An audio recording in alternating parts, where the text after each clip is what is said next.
Acho que está. Penso que. Deixa-me só ver aqui o feedback. Deixa-me só ver aqui o feedback. E tentas ainda partilhar a tela? Claro, vamos a isso.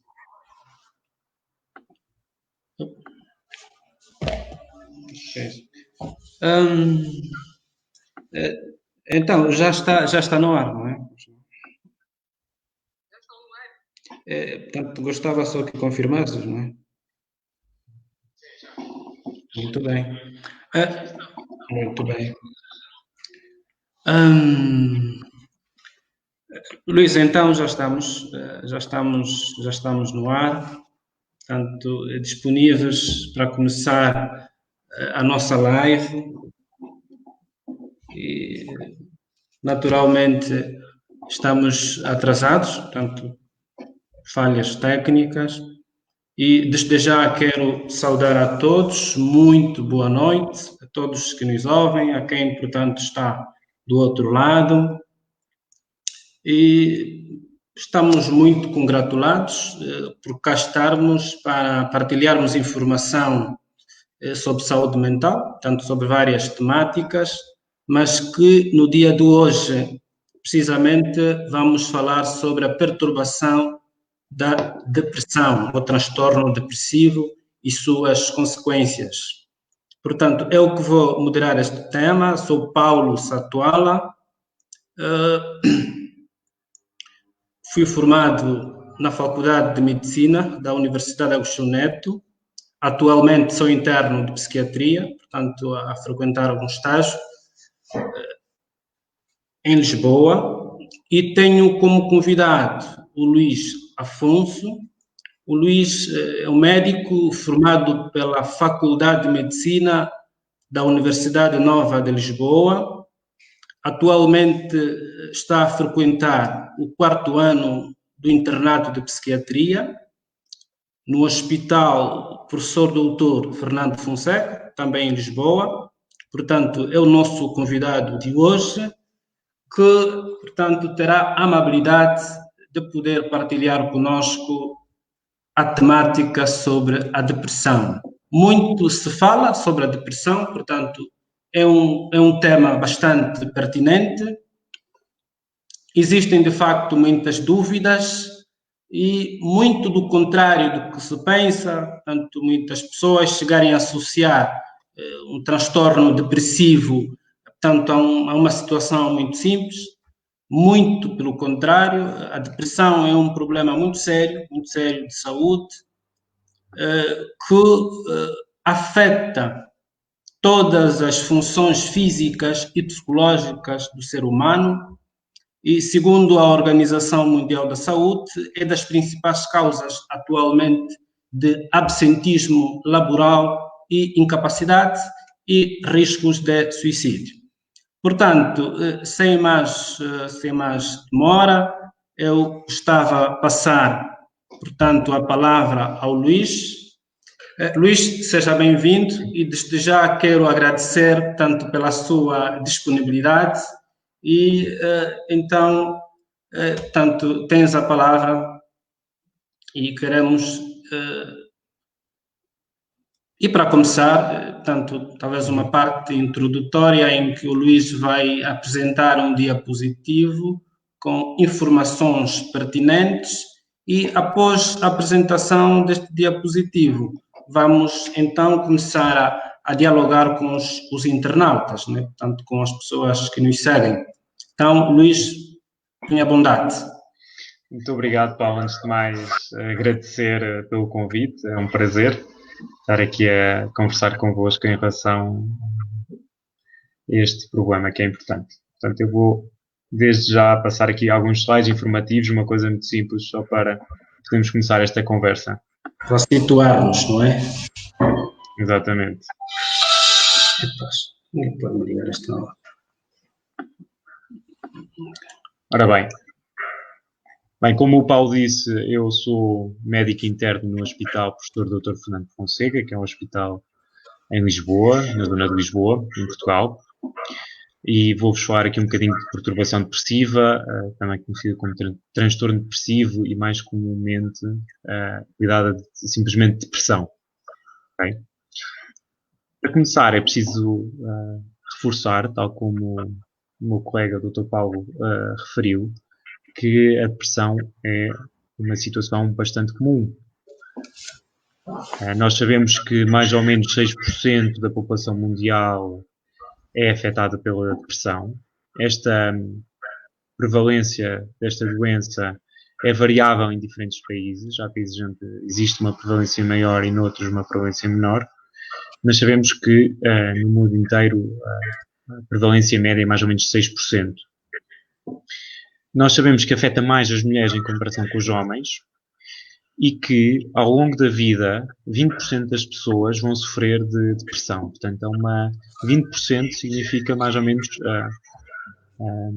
quase um quarto das pessoas, ao longo da sua vida, podem sofrer de um episódio depressivo. Okay? Portanto, é uma prevalência muito alta. Apesar de ser uma doença comum, apenas 50% a 60% das pessoas recebem o tratamento adequado. Isto é uma imagem que se agrava nos países de baixo rendimento, em que menos de 10% das pessoas acabam por receber um tratamento. Okay? Em termos de prevalência, como nós vemos aqui neste mapa, que tenta distribuir aqui nos diversos países a prevalência de depressão, nós vemos aqui, eu coloquei uma seta aqui a apontar para Angola, que demonstra que a prevalência neste país acaba por ser entre os 4% e os 4,5%, portanto, muito semelhante à prevalência mundial desta doença. O que é que provoca a depressão? É a pergunta que se poderia colocar a seguir.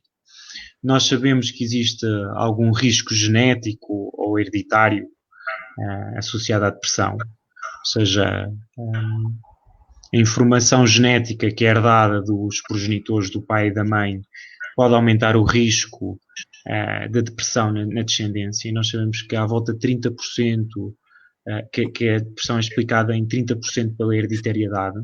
Okay? Acaba por ser uma doença que tem aqui uma influência grande destes fatores hereditários, mas que depois, ao longo da vida, existem vários fatores que são modificáveis e que podem também influenciar aqui o desenvolvimento de episódios depressivos. Isto são fatores que nós conhecemos, nomeadamente a solidão, ou seja, a ausência de um parceiro amoroso, as pessoas que estão divorciadas ou que são solteiras têm um maior risco de depressão. Depois, particularmente, os eventos de vida negativos. Aqui as perdas são muito importantes, nomeadamente o luto, o diagnóstico de doenças, de outras doenças que não a depressão, a perda de estatuto social, o desemprego, tudo isto são episódios, estas perdas que as pessoas acabam por ter ao longo da vida podem estar na origem de um episódio depressivo, podem ser o fator inicial que desencadeia a depressão. E depois há fatores sociais e socioeconómicos que também influenciam a depressão e aumentam o risco do desenvolvimento de episódios depressivos, como é o caso de eventos traumáticos e adversidades na infância, particularmente violência, quer seja física, quer seja sexual, e depois a fragilidade social. Nós sabemos que, particularmente, a desigualdade económica é um fator de risco para o desenvolvimento de doença mental e, particularmente, depressão. Existem outros fatores, como, por exemplo, a migração. Os migrantes estão em risco particular de desenvolver depressão. Portanto, as situações de pobreza e de adversidade acabam por ser fatores de risco. Isto não quer dizer que a depressão não possa afetar todos os estratos sociais e, no fundo, todas as pessoas, qualquer que seja a etnia, a origem, o país, a educação, portanto, pode afetar toda a gente. Isto, no fundo, são fatores de risco, são aspectos que vão aumentando a probabilidade de alguém ter um episódio depressivo. Como se fôssemos enchendo um copo que pode estar mais ou menos cheio. E, às vezes, há pessoas que já começam com um copo mais cheio do que outras. Mas estamos aqui a falar de depressão e o que é exatamente isto da depressão? A depressão acaba por ser uma coisa que é muito discutida e um termo que é utilizado no dia a dia. As pessoas dizem estou-me a sentir depressivo ou estou muito deprimido. Aqui estas coisas, por exemplo, às vezes a ver um filme as pessoas podem dizer este filme é uma grande depressão. Portanto, acaba por ser um termo que é utilizado de muitas maneiras e em várias situações muito diferentes. No contexto da medicina, a doença de depressão tem o nome de depressão, perturbação depressiva recorrente, e aqui utiliza-se o termo major, que significa maior, para distinguir da depressão, que seria minor. E esta perturbação depressiva pode-se estar associada a um episódio único, que aí falamos só de um episódio depressivo major, ou episódios recorrentes ao longo da vida. Várias pessoas que acabam por terem várias depressões ao longo da vida, e aqui nós dizemos que têm perturbações depressiva, uma perturbação depressiva ou transtorno depressivo recorrente. Existem outras perturbações associadas também aqui ao espectro da depressão, mas que eu não vou estar a falar neste momento, está bem? E estas outras perturbações estão associadas nós chamamos de perturbações do humor. Ou seja, nós quando falamos da depressão, nós dizemos que isto é um transtorno, uma perturbação do humor.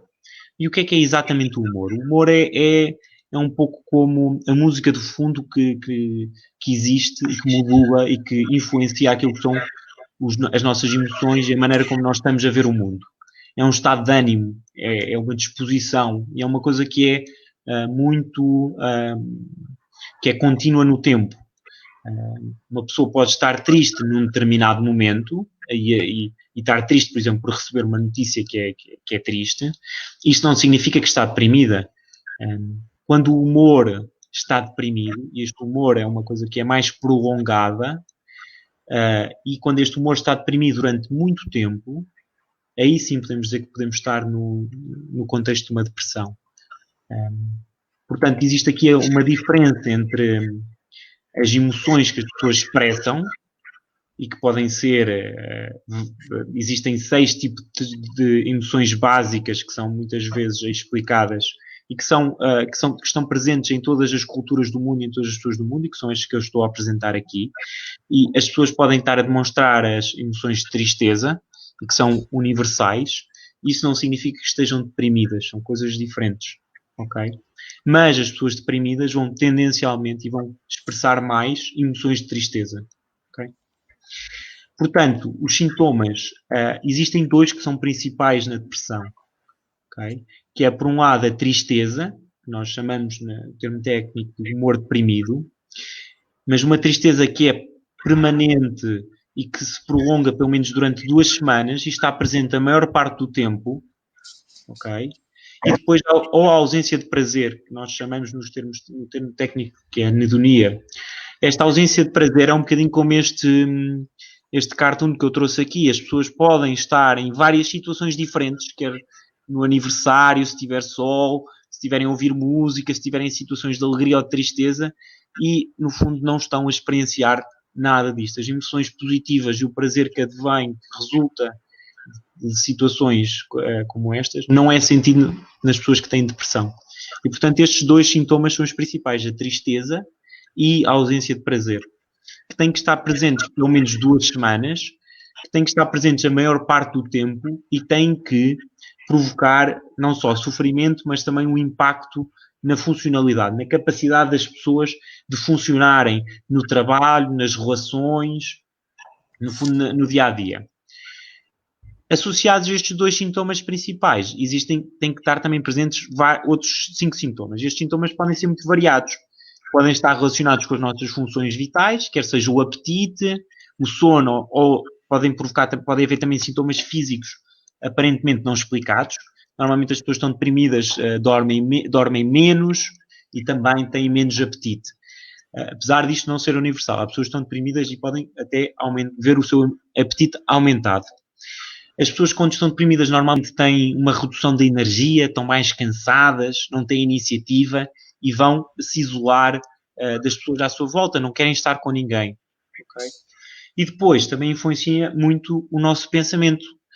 Podem surgir ideias de morte, uma visão muito negativa do mundo e também de nós próprios, aqui com um desenvolvimento de baixa autoestima e de desesperança, e nas situações mais graves podem mesmo surgir ideias fora da realidade, que o termo técnico é delírio. São ideias que as pessoas podem desenvolver ideias, por exemplo, de estarem arruinadas ou órgãos deixaram de funcionar. Mas isto em situações muito graves e não são de todo comuns. Portanto, estes acabam por ser os sintomas de depressão. É importante dizer que, apesar de haverem vários sintomas que os médicos conseguem identificar, a depressão tem muitas, muitas faces. E estas faces podem ser diferentes de pessoa para pessoa, de país para país e de cultura para cultura. Em determinadas culturas, há sintomas que vão ser mais frequentes do que noutras. E, portanto, a depressão, se calhar em Portugal, pode ser um bocadinho diferente da depressão em Angola, apesar de muitos destes sintomas acabarem por estar presentes. Ok? Portanto, existe aqui uma influência muito forte da cultura do país e do local onde a pessoa se insere para definir o que são os sintomas da depressão. O tratamento passa por 3 opções, no fundo. Uma das opções é a medicação, são fármacos, são medicamentos que uma pessoa tem que tomar todos os dias e às vezes durante um período longo. Na medicação, nós chamamos estes medicamentos antidepressivos. Normalmente, os medicamentos antidepressivos devem ser tomados por um período de pelo menos 6 meses. Isto é importante porque o que acaba por acontecer com muitas pessoas é que começam o tratamento para a depressão, sentem-se melhores e depois automaticamente param o tratamento que estavam a fazer porque estão melhores. E o risco é haver uma recaída. Ou seja, a pessoa voltar a ficar deprimida e voltar a ficar doente. E é muito importante fazer o tratamento no período que é recomendado ou pelos médicos ou, no caso de tratamentos não farmacológicos, por outros profissionais. A segunda linha de tratamentos são os tratamentos psicológicos, com psicólogos. São os tratamentos pela palavra, através da conversa. Okay? Existem vários tipos de tratamentos diferentes nesta linha, mas que, essencialmente, envolvem sempre sessões com um profissional, podem ser sessões individuais ou em grupo, em que, através da palavra, são tentados mudar aqui os sintomas associados à depressão. Okay? Dentro destas terapias psicológicas, existe sempre um reforço de algum tipo de comportamentos que ajudam a reduzir os sintomas da depressão. Nós sabemos que, por exemplo, fazer exercício físico, ter contacto social, tentar reforçar aqui as horas de sono ou uma alimentação regular, vai ajudar a reduzir os sintomas da depressão e vai também ajudar a prevenir episódios depressivos. Okay? Portanto, há aqui uma série de aspectos que não são propriamente farmacológicos, não estão associados aos medicamentos, mas que normalmente ajudam no tratamento da depressão. Okay? E depois existem também algumas terapias que nós chamamos de terapias físicas, que passam por exemplo, pela estimulação transmagnética superficial ou pela eletroconvulsivoterapia, mas que são terapias muitas vezes reservadas para casos mais resistentes. Para concluir, a depressão é uma doença que é comum, pode afetar qualquer pessoa, apesar de haver algumas pessoas que têm um maior risco, e, felizmente, apesar de ser grave e ser incapacitante, tem tratamento. Tem tratamento médico, tratamento psicológico e existe um tratamento que é eficaz. Okay? A depressão não é voluntária, as pessoas não escolhem estar deprimidas, não escolhem estar em baixo, não escolhem estar tristes e também não é um sinal de fraqueza. Okay? Existem exemplos de pessoas que são extraordinariamente bem-sucedidas e que são pessoas muito fortes em termos de caráter e que, apesar disso, tiveram episódios depressivos ao longo da vida. Portanto, não é de todo um sinal de mau carácter, um sinal de fraqueza, como eu estava a dizer. E, em resumo, deixo aqui uma mensagem, que é aqui da Ordem dos Psicólogos em Portugal. Portanto, nós nunca diríamos a uma pessoa é só um cancro, isso passa. E, portanto, também não podemos deixar estas mensagens às pessoas que têm problemas de saúde mental, nomeadamente a depressão, e aqui ao lado deixei aqui a ansiedade, que foi um problema que já foi abordado aqui pelo meu colega Dr. Paulo, e, portanto, a ideia de que basta querer para melhorar é uma ideia que é errada e que nós não diríamos em outras situações médicas. E, portanto, a depressão é um problema médico e deve ser abordado como tal. Existem várias formas de ajuda.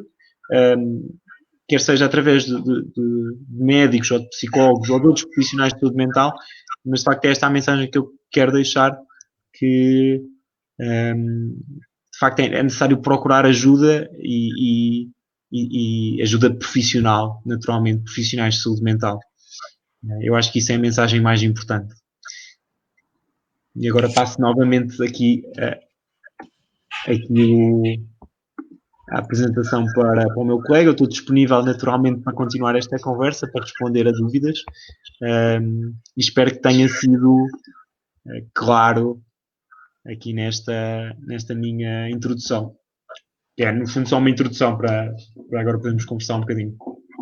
Muito bem, Luís. De facto, foi muito interessante esta parte introdutória. Portanto, acredito que com esta introdução estamos seguramente em sintonia com os nossos internautas e para já existem comentários, não é? Já existem comentários, o que é atualmente o costume. Portanto, a gente interage bastante com os internautas e há aqui uma questão, tanto sobre as perturbações do sono. Alguém diz que, às vezes, há quem dorme mais. Portanto, o Luís, quando falou sobre tanto os sintomas, não é? E, naturalmente, sabemos que um dos sintomas que emerge são as perturbações do sono. Naquilo que dizem as literaturas, portanto, pode ser, portanto, uma insônia inicial, pode ser intermédia, assim como podia ser também terminal. Portanto, há aí uma variedade um pouco grande e importante e talvez o Luís pudesse falar um pouco sobre as perturbações do sono, porque é um sintoma também bastante frequente. Para além, portanto, dos sintomas fundamentais que o Luís se referiu, tanto quando é que estamos diante de um contexto de depressão, é quando habitualmente há um humor deprimido, não é? O que vulgarmente chama-se tristeza, mas que é num contexto em que é uma tristeza que se prolonga, é mais intensa, não é? E que se prolonga por um determinado tempo, na maior parte dos dias, por pelo menos durante 2 semanas, e que concomitantemente é acompanhado de a expressão científica que se chama anedonia, portanto, que foi traduzido em falta de prazer, não é? Uma condição na qual tanto o indivíduo sente-se totalmente incapaz de experimentar qualquer experiência de prazer, tanto alegria, e portanto, absolutamente não tem gosto, portanto, para nada, portanto, o que é bastante desconfortável, mas também existem estas perturbações do sono. Luís.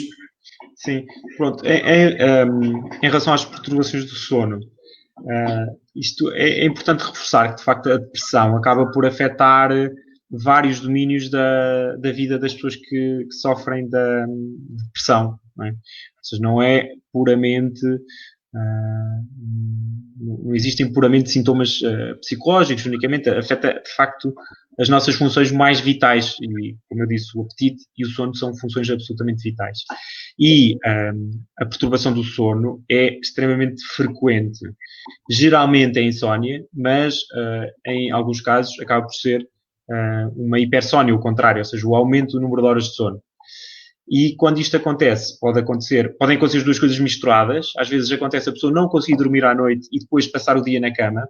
E há um sintoma também que acaba por ser frequente, que é como as pessoas que têm depressão têm uma redução da energia e a redução da vontade e da iniciativa, acabam por, às vezes, ficar muito tempo deitadas, muito tempo na cama, sem sair da cama, sem iniciativa e, portanto, acabam por depois dormir mais do que era o esperado. Dizer também que a própria perturbação do sono, há pessoas que têm insónia antes de terem depressão, e é um fator de risco para o desenvolvimento de sintomas depressivos. As pessoas, quando não dormem, o sono é absolutamente fundamental, ajuda-nos a recuperar a nossa função cerebral, é fundamental para a formação das memórias, por uma série de outras funções, e é aqui um fator de risco importante. Uma coisa que eu gostava de reforçar outra vez é que, de facto, a depressão tem muitas caras e existem muitos níveis de gravidade diferentes.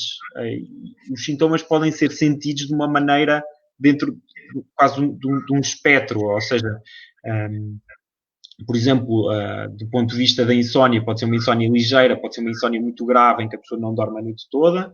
Do ponto de vista desta falta de prazer, da anedonia, pode ser, de facto, a ausência completa de prazer em todas as situações, ou pode ser só uma redução de prazer a fazer as atividades que antes eram prazerosas, não é? Ou seja, a pessoa que gosta de estar com os amigos, gosta de, por exemplo, jogar futebol e de repente aquilo fica um bocadinho mais cinzento, fica um bocadinho menos prazeroso, pode ser um sinal de depressão. Muitas vezes os doentes descrevem como fica tudo mais cinzento, fica tudo mais sem sabor, é como se estivéssemos a comer e não fosse, a comida não fosse tão condimentada, e é assim a metáfora que poderíamos usar aqui para esta perda de prazer. Prazer, muito bem, muito bem.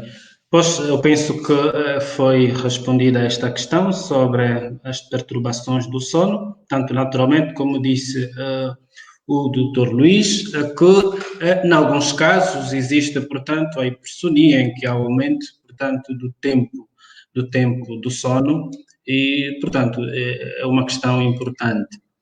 A doutora Sónia, ela diz que gostaria de saber um pouco sobre a depressão pós-parto e que também é bastante frequente no nosso meio.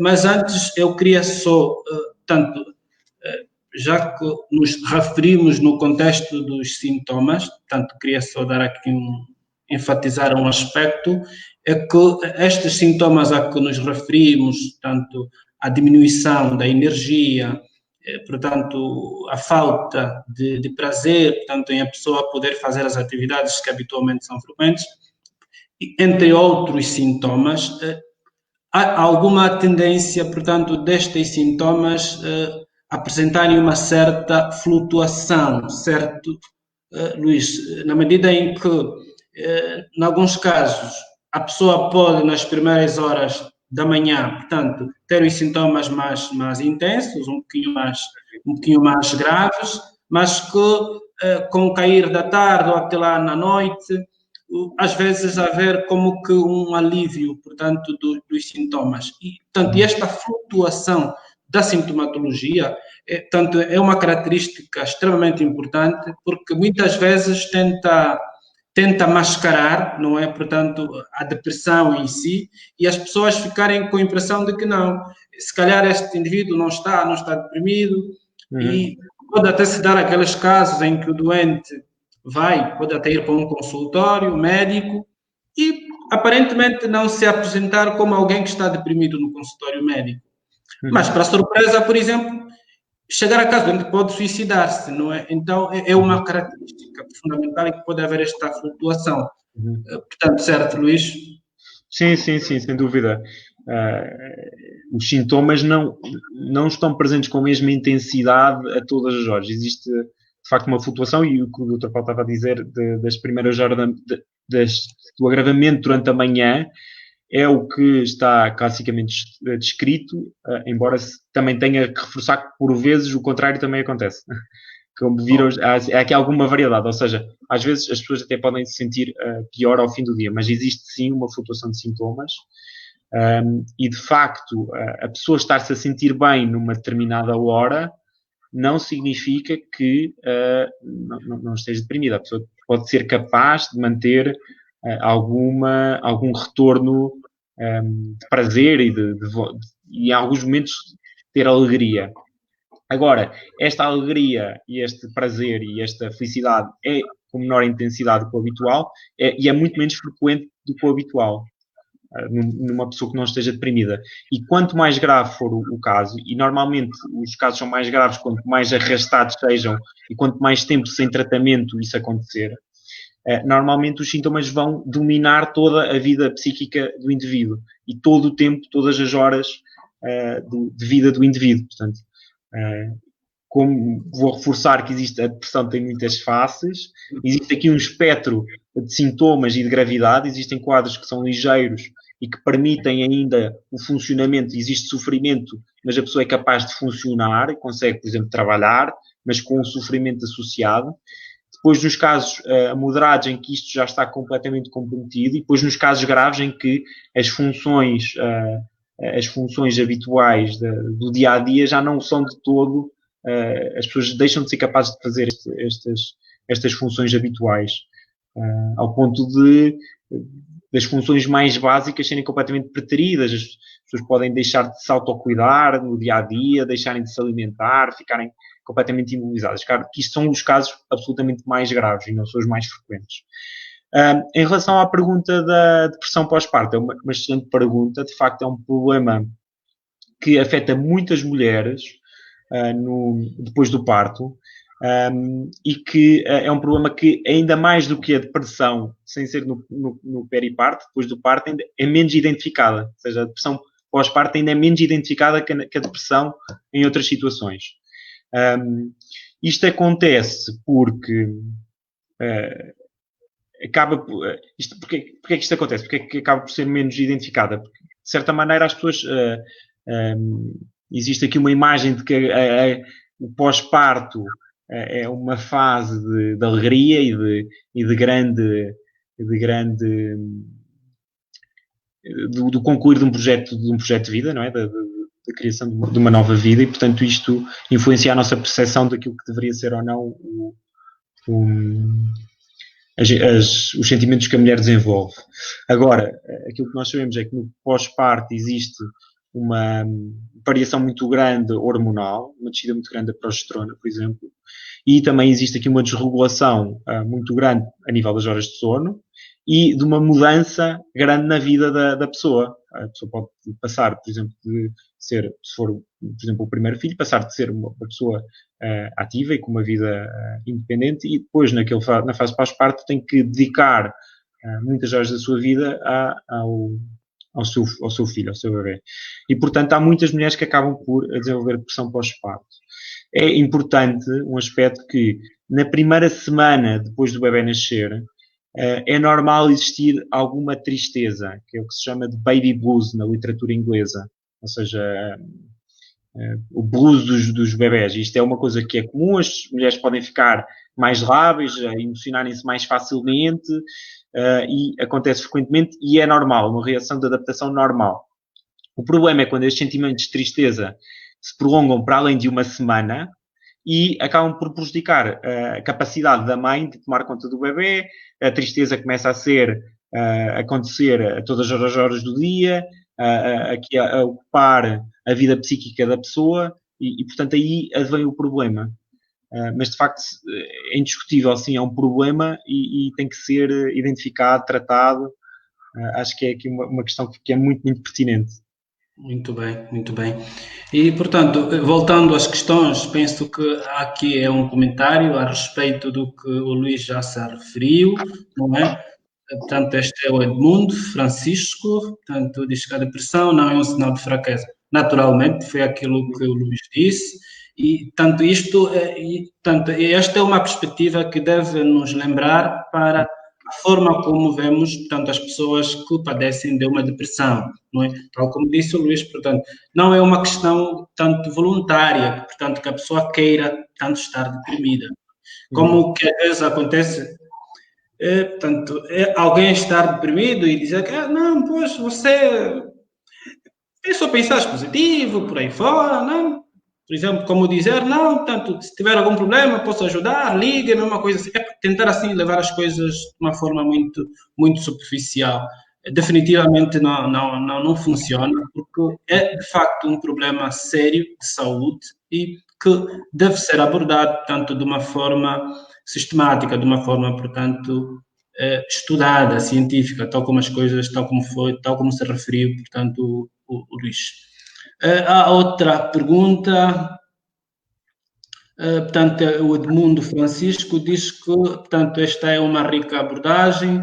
Podia comentar sobre a influência da matriz cultural do indivíduo e a sua comunidade sobre os sinais e sintomas e a propensão para recuperação, por favor. Portanto, este é o Edmundo Francisco, coloca esta questão, Luís. Portanto, ela remete aqui tanto à depressão, num contexto cultural e, portanto, e correlacionando com os sinais e sintomas. E a probabilidade, a possibilidade que se tem de se poder recuperar, se ter algum sucesso, tanto na conduta, na resposta terapêutica. Assim, é uma pergunta muito interessante, porque, de facto, nós sabemos que a depressão tem representações... A depressão, como quase todas as doenças mentais, tem representações diferentes conforme a cultura onde a pessoa está inserida. Existem vários fenómenos culturais que são descritos na literatura médica, mas, infelizmente, a investigação acaba por ser pobre e limitada em fenómenos culturais que acontecem fora do mundo ocidental, da Europa e dos Estados Unidos e dos outros países deste grupo. O que de facto é uma pena muito grande, porque depois ficamos sem informação em relação à representação da depressão e das outras doenças mentais em determinados contextos culturais. Eu não, por exemplo, em relação ao contexto, à representação da depressão em Angola, eu infelizmente não tenho aqui dados para conseguir aqui dar uma resposta concreta a esta pergunta. Eu posso dizer que em determinadas culturas, por exemplo, em que o absentismo laboral é uma questão muito premente e muito importante, as pessoas que estão deprimidas continuam sempre a ir trabalhar, independentemente dos sintomas que têm, até ficarem numa situação muito grave. E o mesmo não se passa em outros contextos em que é muito mais permitido haver absentismo laboral, as pessoas não irem trabalhar e muito mais facilmente deixam de ir trabalhar. Porque é que esta questão do ir trabalhar ou não é importante? Nós muitas vezes, a avaliar aquilo que é a depressão, nós perguntamos às pessoas se tem um impacto ou não na vida, na capacidade de funcionar, de funcionamento.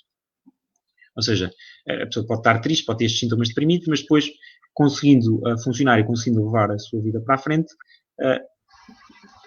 nós acabamos por, muitas vezes, não fazer o diagnóstico de depressão, e isto tem uma variação cultural gigantesca e interpessoal gigantesca.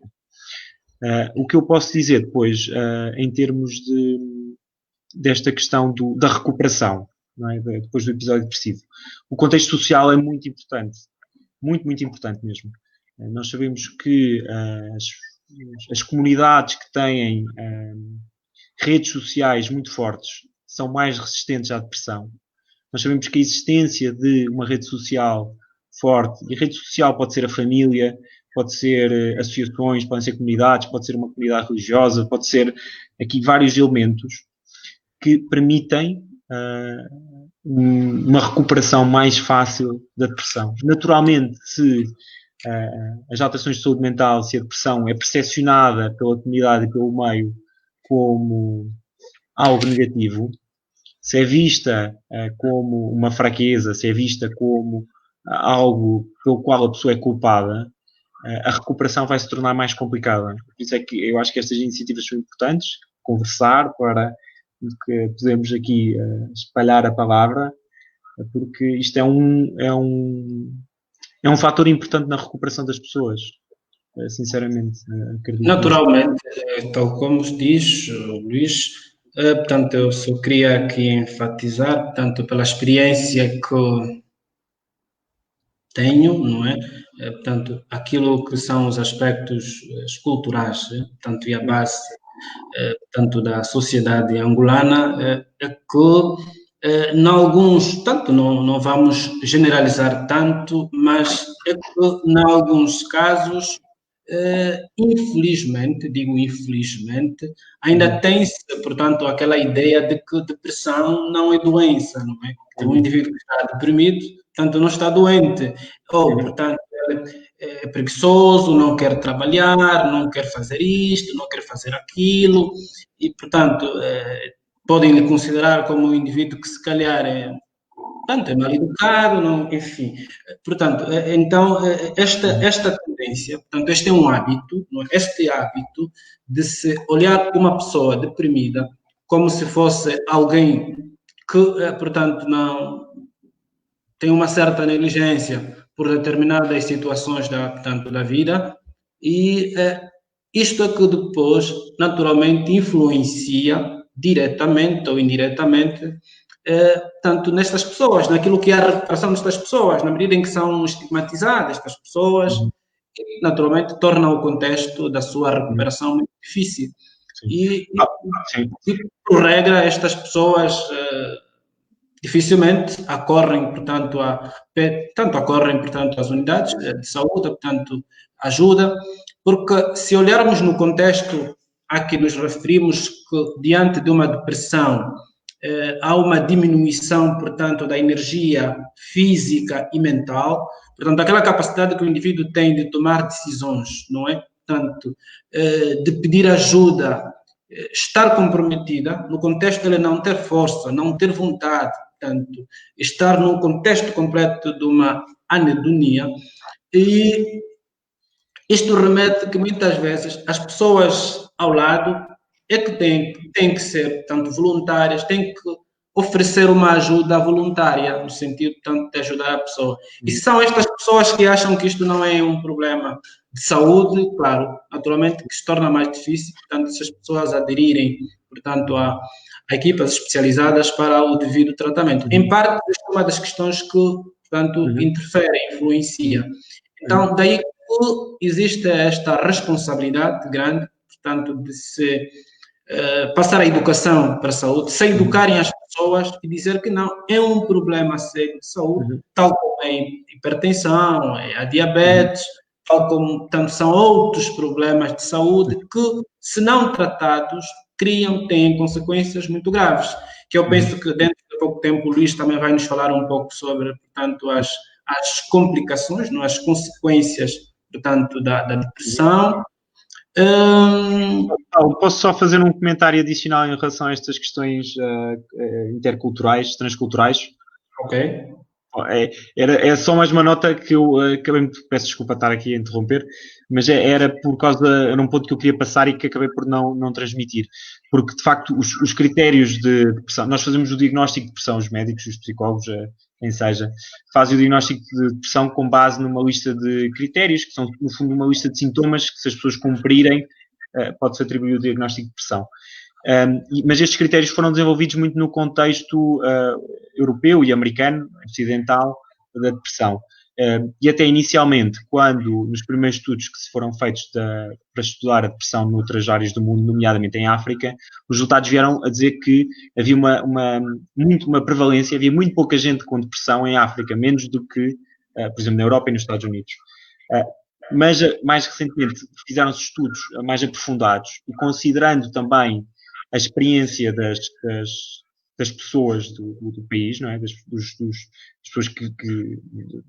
dos especialistas locais, e através de uma abordagem mais profunda, conseguiu-se perceber que, na realidade, provavelmente a frequência de depressão é tão alta nos países africanos como é noutros países, nomeadamente nos países europeus. Isto só para reforçar que esta questão da depressão ter várias máscaras diferentes e que é preciso haver uma intervenção local para a depressão, para haver um tratamento eficaz e para haver uma identificação eficaz. Okay? A realidade da depressão em Portugal, em Lisboa, em Luanda, em Nova Iorque, no Japão, no Brasil, acaba por ser a mesma doença, mas as realidades são diferentes. As pessoas locais precisam aqui de ter um papel muito importante. Importante, naturalmente. Olá, há aqui uma questão que, de certa forma, tem alguma relação com o que talvez disse o Luís. Portanto, a doutora Sónia Cunha, muito interventiva, portanto, diz que há muita depressão nas comunidades imigrantes, nas diásporas, e calhar. Luís, quer fazer algum comentário a respeito? Sim, sim. De facto, os problemas de saúde mental são mais frequentes na população migrante, com todos os tipos de problemas de saúde mental, e a depressão, que é das perturbações, dos transtornos mais frequentes, naturalmente também vai ser das mais frequentes nas populações migrantes, a depressão e a ansiedade, a par e par.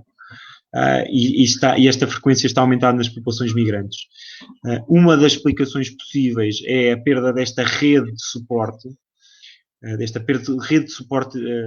social, e também da perda da identificação cultural e social e das referências em relação à cultura individual. Este aumento da prevalência e da frequência das doenças psiquiátricas nos migrantes muitas vezes acontece nos migrantes de segunda geração, ou seja, nos filhos dos migrantes originais. Ou seja, a pessoa migra para outro país, e quem tem maior risco são os filhos dessa pessoa.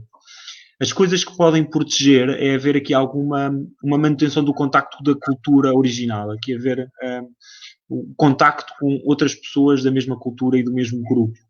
Isso é um fator protetor muito importante. Eu e o Paulo trabalhamos num hospital, que é o Hospital Amadora Sintra, e é uma zona com muitos migrantes, e nós prestamos aqui apoio a dois concelhos diferentes, um deles é o de Sintra e outro é da Amadora, e são dois concelhos muito diferentes, sendo que no concelho da Amadora existe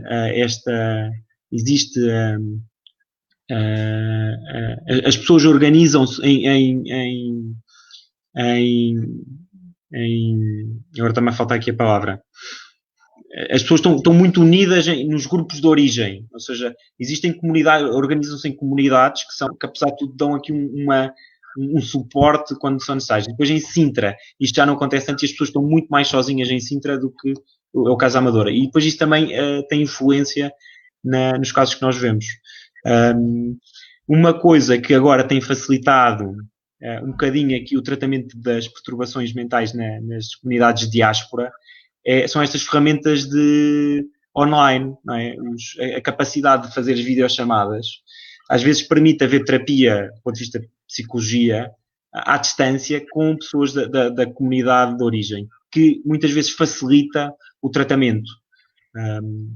Muitas pessoas na diáspora acabam por preferir manter o contacto com um terapeuta do seu país do que com um terapeuta do país para onde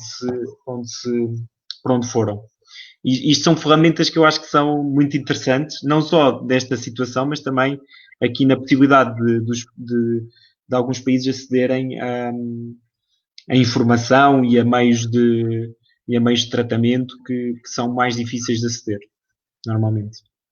Muito bem, muito bem. Portanto, uma boa interpretação. E os nossos comentários, na verdade, corroboram, portanto, com a interpretação que faz. Portanto, nós cá fazemos bastante gestão do tempo, não é? E penso que, só para nos situarmos, até agora, portanto, já abordamos a depressão, tanto enquanto definição, não é? Portanto, definimos a depressão como sendo uma alteração, portanto, do estado de humor, tanto com várias flutuações e vários sintomas, não é? Mas que essencialmente temos, portanto, a anedonia, portanto, a falta, portanto, do prazer, e assim como também, portanto, tem, portanto, o humor deprimido. Falámos um pouquinho, o Luís falou um pouquinho sobre as causas, não é? Portanto, fez referência aos fatores genéticos, não é? E que, portanto, são bastante fundamentais, e que também se referiu aos eventos estressores, não é? Portanto, os eventos estressores, portanto, fez alguma referência, por exemplo, problemas nas famílias, portanto, infância, abusos, enfim, uma série de situações. Portanto, agora para continuarmos e fazermos um pouquinho uso do tempo, como é que nós estabelecemos o diagnóstico de facto da depressão, Luís? Penso que depois vem de facto uma grande dúvida mesmo. quando é que, de facto, nós vamos consumar que um indivíduo está realmente deprimido? Portanto, do ponto de vista diagnóstico, como é que a gente, só para fazer perceber os nossos... Pronto, o diagnóstico de depressão é um diagnóstico que é clínico. Isto significa que é através da entrevista, através da conversa que, no fundo, o profissional tem com o paciente, que é possível chegar a este diagnóstico. Em muitas outras doenças existem maneiras de realizar exames complementares de diagnóstico, o raio-x, as análises, os exames de imagem cerebrais, como é TAC, os eletrocardiogramas, portanto, uma série de exames que muitas vezes ajudam a fazer o diagnóstico. Não é propriamente o caso da depressão, em que o diagnóstico é feito do ponto de vista clínico, na entrevista, na avaliação dos pacientes. E como é que este diagnóstico é feito? Existem critérios, existe um conjunto de critérios, de itens, que têm que estar presentes para se poder fazer o diagnóstico. Eles estão codificados em manuais, ou seja, eles estão descritos em manuais.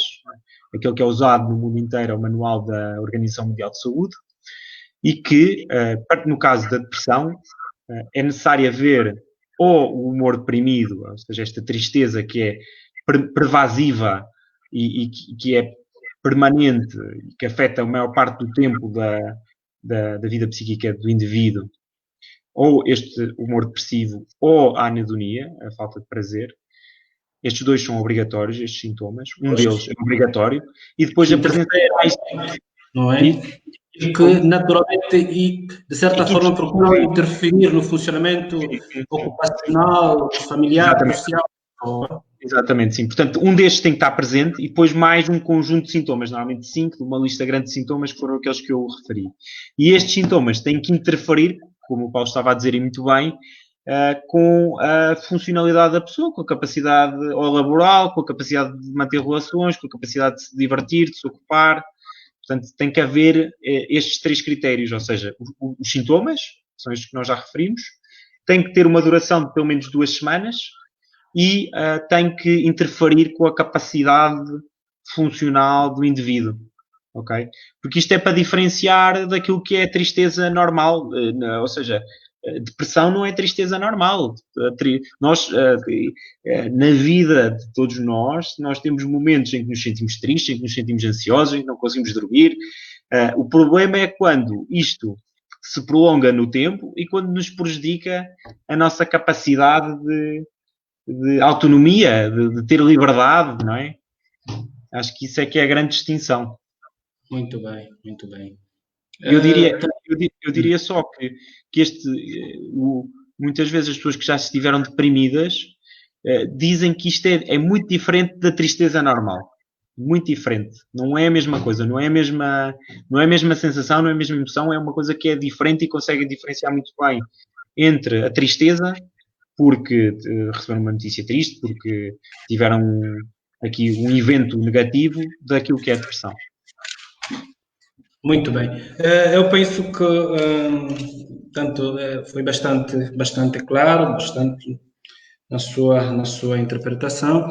Agora, o Luís já falou um pouquinho sobre tanto o manejo clínico, tanto como é que se aborda uma depressão, não é? E, portanto, essencialmente fez referência de que existem fases, não é? Portanto, para se poder abordar uma depressão, não é? Portanto, tem uma fase inicial, portanto, uma fase intermédia e tem, portanto, uma fase de manutenção, não é? E, então, quando o Luís abordou a questão do tratamento, fez referência à necessidade, portanto, de se cumprir, tanto se não abandonar o curso do tratamento, já que é um tratamento faseado. Portanto, temos uma primeira fase que, inicialmente, a primeira fase, portanto, por aí 6 a 12 semanas, não é? Portanto, o tratamento de uma depressão aguda, não é? Portanto, umas 6 a 12 semanas habitualmente, onde o objetivo, algumas literaturas dizem que o objetivo fundamental é reduzir pelo menos na metade, portanto, os sintomas, tanto desta pessoa, e há uma fase, tanto intermédia, não é? Que é uma fase de continuação, tanto do tratamento, que às vezes faz-se a referência de 4 a 9 meses, e onde habitualmente se fazem ajustes terapêuticos, não é? Tanto rever a medicação, se dá para potencializar a medicação, colocam-se habitualmente nesta fase as psicoterapias, a atividade física, já que está numa fase de continuação, supostamente o indivíduo, se calhar, portanto, já tem um pouco mais de ânimo, um pouco mais de força, de vontade, e depois tem a fase, portanto, de manutenção, que é a fase, portanto, final, e que habitualmente esta fase pode prolongar-se de 10 ou 5 anos, ou, em alguns casos, até mais de 5 anos. Agora, aqui é que se coloca uma questão muito importante que eu gostava de colocar no Luís. Muitas pessoas que acorrem às consultas de psiquiatria, uma das questões fundamentais que eles colocam é: mas, doutor, eu vou ter que tomar a medicação para o resto da vida ou tenho que parar? Portanto, esta é uma questão que é muito pertinente e eu gostava que o Luís fizesse um pouco de referência e que está tanto diretamente ligada com o tratamento. E há quem entenda que não, se eu posso fazer o tratamento, depois fico viciado. Portanto, são habitualmente pensamentos que se criam à volta daquilo que é o tratamento. Acho que já foi feito um resumo muito bem das várias fases do tratamento, indiscutivelmente. Reforçar uma coisa que é muito importante, que geralmente os medicamentos usados para tratar a depressão não criam habituação, nem criam um vício, mas é verdade que algumas pessoas precisam de fazer tratamento durante longos períodos e às vezes durante toda a vida. Isto acontece porque a depressão é frequente ser recorrente. Nós falamos destes episódios em que os sintomas são mais intensos e que depois de cessar este episódio a pessoa pode manter ou não sintomas residuais, mas que existe sempre um risco, depois de um primeiro episódio depressivo, existe um risco de recorrência, de voltar a ver outra vez outro episódio, desta fase de maior gravidade. Isto leva, uma coisa que é importante, é a importância do tratamento. Não é? A importância de tratar cedo e tratar bem. Porque tratar cedo e tratar bem pode reduzir a probabilidade de recorrer. Havendo um primeiro episódio depressivo, se a pessoa começar a fazer o tratamento atempadamente, se fizer um tratamento que seja adequado, durante o tempo adequado, é possível que possa parar a medicação e não precise voltar a fazer medicação para o resto da vida. Ok? Agora, o tratamento da depressão é individualizado. Cada caso é um caso. Ok? E em determinados casos, o mais importante vai ser fazer medicação. Em alguns casos, pode-se fazer um curso de tratamento, como tinha referido, pelo menos 6 meses, mas geralmente até 1 ano de medicação, e depois parar.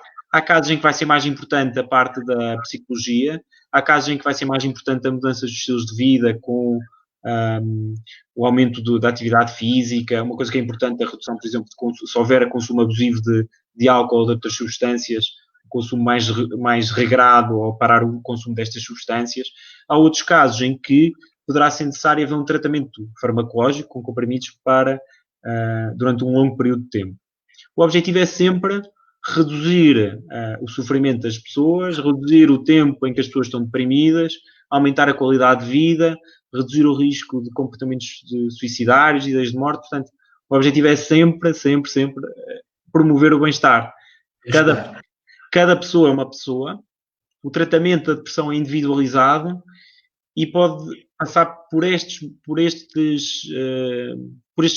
diferentes tipos de tratamento. Ok?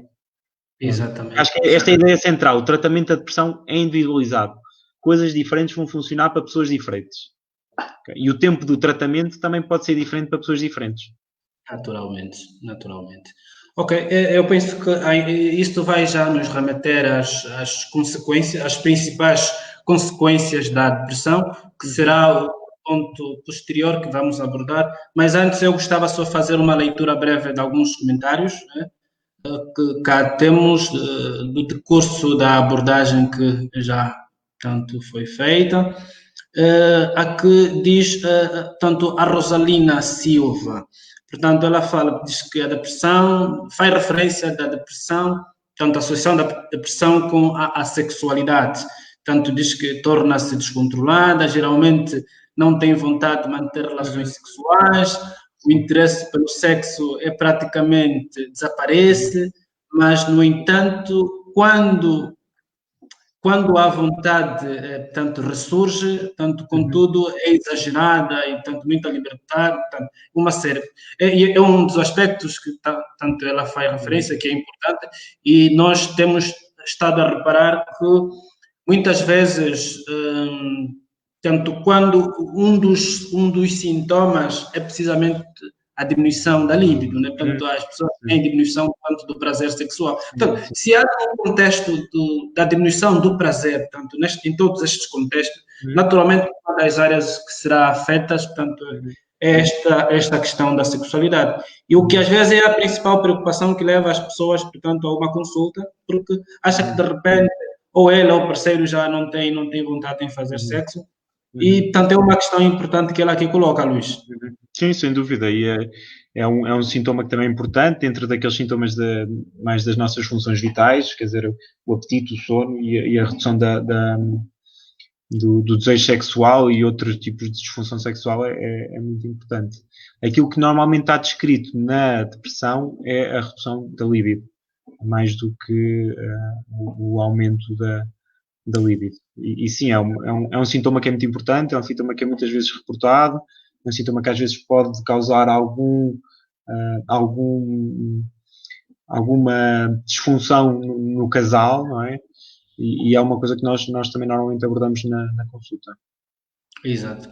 E, portanto, isto é mesmo penso que foi respondida à questão tanto da Rosalina Silva, portanto, aquilo que está estudado e que dizem as literaturas, o que frequentemente, comumente acontece na depressão, portanto, é a diminuição do prazer sexual, não tanto, portanto, o aumento portanto, do prazer sexual, não é? A não ser que, se calhar, portanto, estejamos num contexto em que talvez haja uma depressão, tanto associada a um quadro maníaco, não sei, talvez, neste contexto. Sim, exato, porque de facto os episódios depressivos podem surgir noutras doenças que não a perturbação depressiva, ou o transtorno depressivo. E nessas situações, como o Paulo estava a dizer, e bem, pode ocorrer essa alteração do desejo, não a diminuição, mas o aumento, exatamente. Exatamente.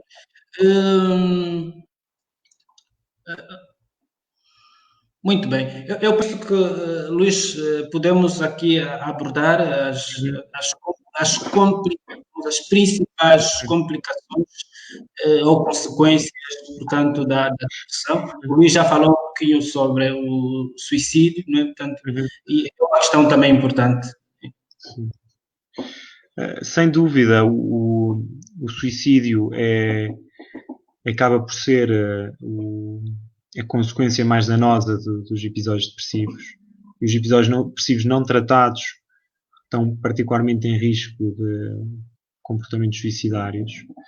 Nós sabemos que 90% das pessoas que cometem suicídio têm uma perturbação psiquiátrica, uma doença mental, uma doença psiquiátrica, e que a depressão é a principal doença psiquiátrica responsável por suicídios. Portanto, isto é a consequência mais danosa desta doença. O suicídio é das causas, na população jovem, acaba por ser das causas mais frequentes de morte, e é muito importante nós estarmos atentos a estes sinais e haver um tratamento adequado para reduzir o risco. Naturalmente, existem outros riscos, existem outras consequências da depressão. O principal é o sofrimento existente, não é? Ou seja, só por aí já é uma consequência que é danosa. E depois existem as consequências associadas ao absentismo laboral, à perda de oportunidades, à disfunção familiar. Existe aqui um impacto muito grande na vida dos indivíduos que sofrem de depressão. E acho que essas são as consequências que são naturalmente mais danosas. Também se sabe que as pessoas que estão deprimidas têm um risco maior de desenvolver algumas doenças médicas. E o contrário também acontece. Algumas pessoas que têm doenças médicas, algumas particularmente mais graves, têm um risco aumentado de desenvolver depressão.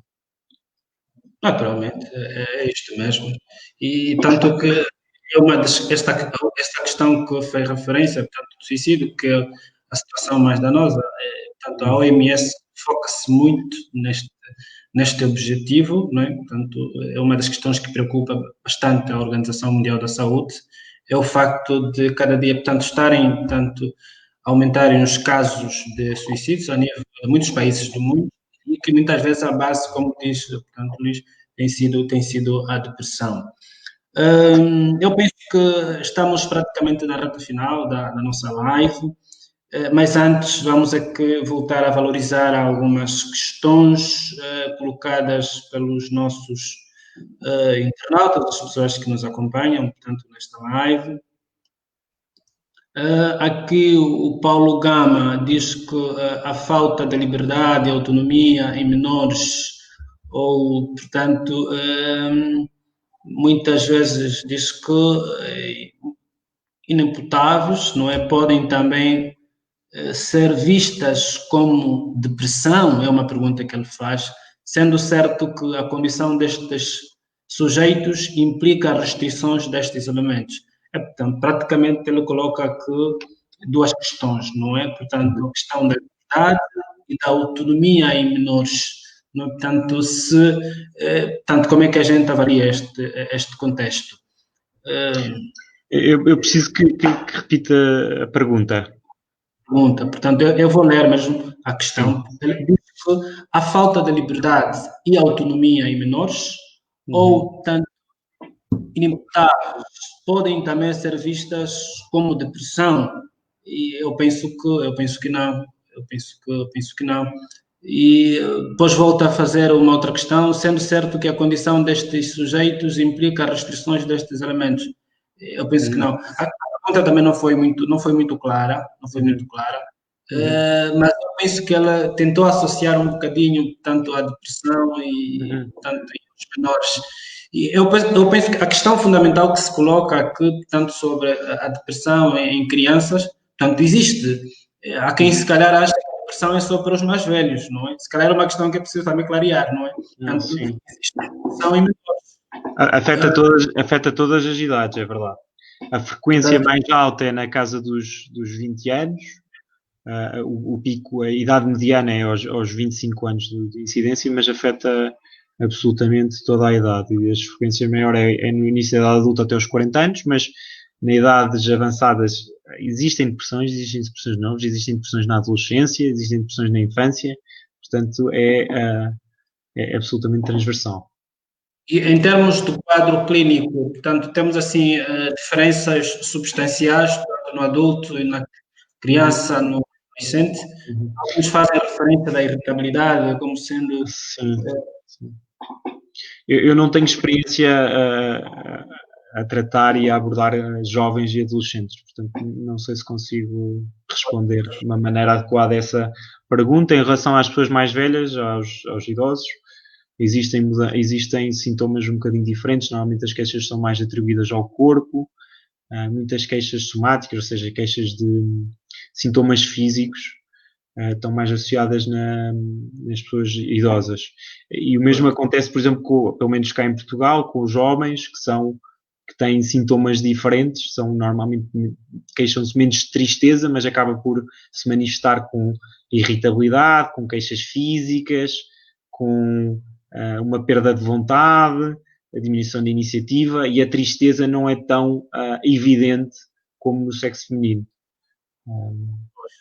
Muito bem, depois aqui tanto a doutora Sónia fala sobre uma questão que também já comentamos, não é? Portanto, sobre os aumentos, né? Quando, portanto, a depressão é associada a determinados aumentos do apetite, enfim, portanto, mais os quadros maníacos, portanto, um comentário que o Luís também já fez referência.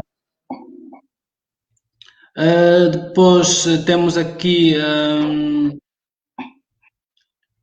Portanto, voltam a colocar uma questão novamente sobre, diz que há muitos desvios de conduta de menores que são mal diagnosticados como depressão. Portanto, esta é uma outra questão que voltou, portanto, a ser colocada. É para, se calhar, numa ocasião posterior, vamos tentar abordar tanto de forma tanto discriminada, portanto, a depressão em adolescentes, já que é uma temática diferente e que requer de certa forma, outro tempo, né? Se calhar esclarecer que de facto, a minha formação é em psiquiatria de adultos e, portanto, eu tenho pouco contacto com crianças e adolescentes. Se calhar tenho que convidar aqui uma psiquiatra de adultos, de adolescentes e crianças para responder a essas questões de uma maneira mais informada. Muito bem. Pois aqui, portanto, há um comentário. Alguém diz que fiz, portanto, essa pergunta pelo facto, muito bem, isto que é um comentário que ele faz, diz que pelas características, com relação à questão das crianças, a depressão, tanto liberdade, autonomia, e, portanto, tentou mais ou menos caracterizar. E, tanto, mas eu penso que, no fundo, o essencial é aquilo que foi dito, não é? Portanto, e depois tem aquela componente que nós já fizemos referência sobre a questão, tanto genética, em que se os pais forem, portanto, tiveram uma depressão, portanto, os cuidados devem ser naturalmente redobrados nas crianças, já que há esta tendência, tanto do problema também ser genético. E se calhar aí devem-se prestar atenção aos fatores, os eventos estressores, não é? Portanto, os tais cuidados que se referem, e penso que essa é uma das formas mais simples de lidar com esta situação. Mas reforçar que, apesar de haver aqui uma influência genética e dos filhos com pais com doença mental terem um aumento do risco de doença mental, nomeadamente depressão, isto não é um fator determinista e não existe uma hereditariedade como existe com outras doenças que são autossómicas dominantes ou recessivas, aquelas em que se o pai tem, depois existe uma probabilidade pré-definida dos filhos também terem. Não é isso que acontece. Existe aqui uma interação entre os genes e o ambiente, que é muito forte, e que em ambientes que são adversos, estes genes, o risco em pessoas geneticamente frágeis ou geneticamente com uma predisposição genética vai ser muito maior. E por isso aquilo que nós podemos controlar é o ambiente, não é? Haver infâncias que são felizes, infâncias que são protegidas, infâncias em que existe, infâncias, adolescências e crescimento em que existem aqui fatores que são protetores para permitir um crescimento que seja saudável. Muito bem, muito bem. Portanto, há aqui muitas questões sobre crianças, enfim, tanto que isto vai ser um tema que será abordado a posterior. Pois, há aqui tanto alguém colocou uma questão, disse que a sua questão não foi respondida, vamos lá ver.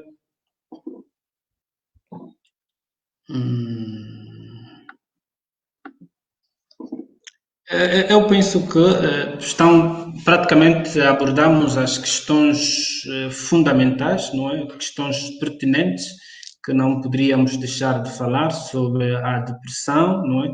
Este é o conceito, tanto como é que estamos em termos epidemiológicos, a sintomatologia e, portanto, a conduta.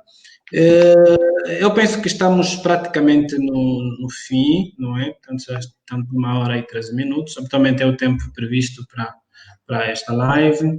Portanto, o Luís, eu gostava antes de colocar uma questão, né? Portanto, antes de dar a possibilidade do Luís para dar alguma recomendação, portanto, gostava de deixar, gostava de colocar assim uma questão. Em termos assim, muito de atualidade, em termos bastante de atualidade, portanto, temos coisas novas, temos perspectivas novas sobre a abordagem da depressão que deve merecer tanto a nossa especial atenção, tanto a nível primário, enfim. Sim. Portanto, eu dizia, tanto assim já, portanto, enfim, para terminarmos, não é? Tanto, e dizendo que já abordamos questões fundamentais, Sim, sim. estava-lhe a perguntar se, em termos muito de atualidade, não é? Sim, Portanto, sim. se quais são perspectivas, portanto, muito promissoras que se têm para com a depressão, quer em termos de tratamento, que talvez devem merecer, portanto, a nossa atenção de forma posterior. E por fim, tanto gostava que o Luís pudesse, não é, tanto fazer algum. Penso que já não temos aqui perguntas para responder. Maioritariamente foram muitos comentários. E então, se tanto o Luís pode falar um pouco disso e depois, tanto, puder fazer alguma recomendação, acho que o tema é vasto, é pertinente, existem sempre recomendações, não é? Portanto, Claro. Claro. Em relação aqui à atualidade e ao futuro, o que é que vai trazer-nos aqui a questão da depressão? Acho que uma coisa que é particularmente importante é permitir às pessoas o acesso ao tratamento adequado, que é um objetivo que ainda não foi conseguido.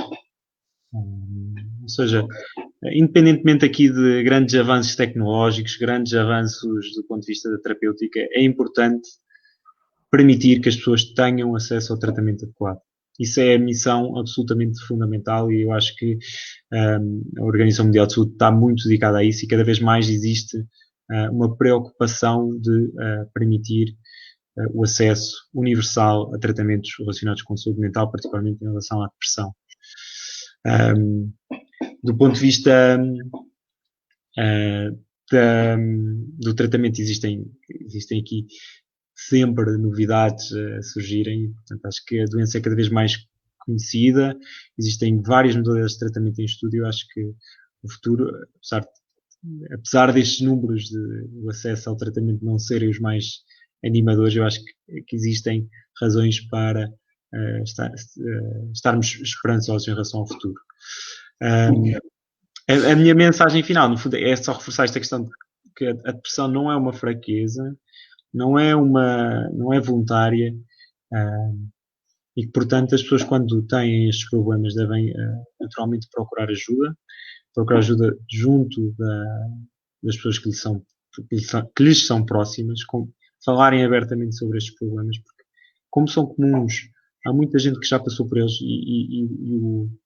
e a verbalização e a ventilação das emoções são fundamentais. Se for necessário procurarem ajuda profissional, eu acho que isso é indiscutivelmente o mais importante. Eu quero dizer, só para terminar, que foi um prazer muito grande estar aqui a falar convosco. Para mim é um prazer especial estar a falar para Angola, principalmente porque eu tenho uma ligação que é muito forte na Angola. E só quero agradecer mais uma vez ao Paulo por me ter feito este convite. Um prazer muito grande. E acho que é isso. Eu espero ter sido razoavelmente claro e não me ter alongado demasiado e espero que tenha sido útil o meu contributo. Absolutamente. Gratos estamos nós, tanto pela sua disponibilidade, pela sua abordagem, que foi bastante clara, tanto foste muito prático e tanto lucidativo. Aqui os nossos comentários fazem referência a isso e tanto que há aqui muitas mensagens de felicitação, tanto agradecem muito a abordagem, o Dr. Luís, tanto o Paulo, tanto há aqui muitas mensagens, portanto, de gratidão e pelo que nós estamos num contexto que vamos sempre, portanto, manter estas interações, portanto, sempre que haver disponibilidades, não é?